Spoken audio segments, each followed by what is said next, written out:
पूरा दम रे एबे सोर अतिरिक्त तहसीलदार दैतारी मल्लिक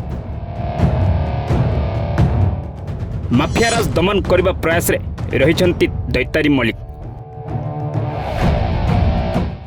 22टी बेआईन बाली बजै हाइवा कॉलेज जबत धमक पर धमक किंतु कहारी के खातिर न करी निज दक्षतार परिचय देवा सह माफिया मानक निद हजैछंती सोर अतिरिक्त तहसीलदार बेआईन बाली और चोरा पथर कारबार रोकने सफल रही बेले गत मास 28 तारिख संध्यारे दैतारी मल्लिक तांको नारे सोर थाना एक अभियोग होइथिबार जଣାपड़ी किंतु कौन से अभियोग बा धमक को खातिर न करी गत 1 तारिख राति 11 रु 2:30 पर्यंत 19टी बेआईन बाली बजै हाइवा जबत करिछंती।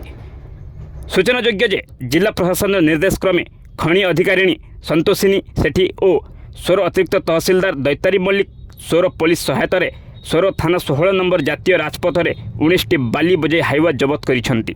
बाली गाड़ी आंदपुर पश्चिमबंग अभिमुखे जाउथुवा बेले विलंबित राति रे एही चढ़ाऊ करा जाइछि। सेमानक निकटरू फाइन आदाय पर गाड़ी गुड़ी को छड़ा जीव बोली सूचना मिली।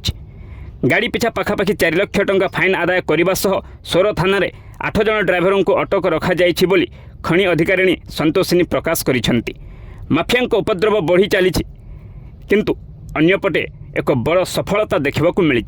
Bureau report TV TMDL।